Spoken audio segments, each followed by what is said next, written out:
Di umur berapa kalian tahu? Ibadah haji dan umroh berkaitan erat dengan perjuangan diplomasi Rasulullah. Kemudian akses ibadah haji dan umroh kaum muslimin itu bermula dari perjanjian Hudaybiyah. Pada tahun 628 Masehi, Rasulullah bermimpi melaksanakan umroh bersama kaum muslimin ke Mekah. Dipertegas dengan firman Allah surat Al-Fath ayat 27. لقد صدق الله رسوله الرؤيا بالحق لتدخلن المسجد الحرام إن شاء الله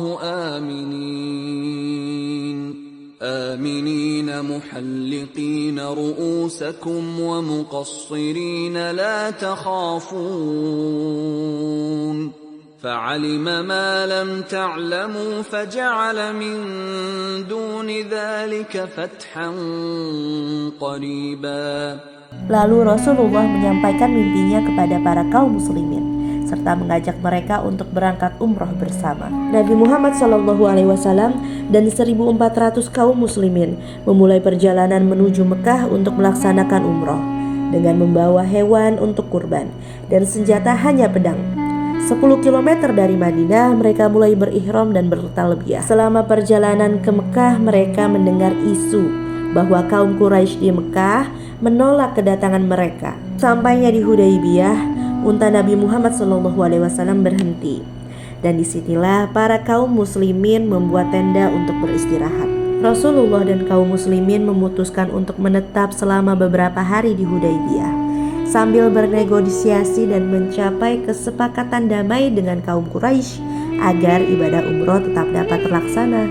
Kesabaran dan toleransi Rasulullah dibuktikan dalam perjanjian Hudaybiyah.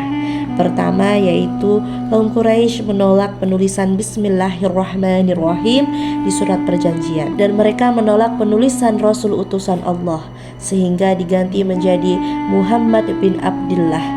Semua itu diterima Rasulullah SAW. Perjanjian Hudaybiyah disepakati dengan beberapa poin utama. Pertama, gencatan senjata selama 10 tahun. Kaum muslimin tidak diperkenankan beribadah haji tahun ini, sehingga membuat Rasulullah dan kaum muslimin kembali ke Madinah saat itu. Ketiga, ibadah haji boleh dilaksanakan tahun depan dan tidak lebih dari 3 hari menetap di Mekah. Keempat, kaum Madinah wajib mengembalikan kaum Mekah yang datang ke Madinah. Namun, kaum Mekah tidak wajib mengembalikan kaum Madinah yang datang ke Mekah. Kelima, setiap orang diberi kebebasan untuk menjadi pengikut Nabi atau kaum Quraisy. Sepulangnya ke Madinah, para sahabat mengeluh karena perjanjian ini tampaknya tidak menguntungkan untuk kaum muslimin. Namun berbeda bagi pandangan Rasulullah. Menurut Rasulullah, perjanjian ini merupakan pembuka jalan bagi penyebaran Islam dan penaklukan Mekah. Karena dengan mengembalikan orang-orang Mekah yang pemahamannya tentang Islam masih sedikit, itu dapat menghindari berkumpulnya orang-orang munafik di Madinah. Dan yang kedua, orang-orang yang berasal dari Madinah, pemahaman tentang Islamnya sudah cukup ditempa, sehingga apabila mereka bermukim di Mekah, tentunya dapat mempermudah penyebaran Islam di Mekah.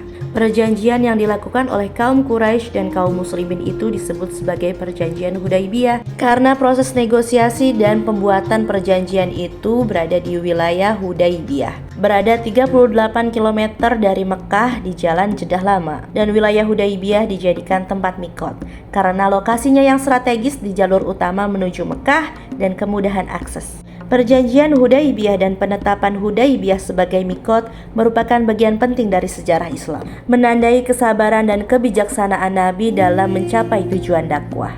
Perjanjian dan tempat mikot ini mengajarkan tentang diplomasi, kesabaran, dan strategi dalam memperjuangkan tujuan bersama, serta setiap perjalanan menuju keimanan pasti akan diuji. Jangan lupa untuk like, share, dan subscribe untuk konten-konten Islami selanjutnya.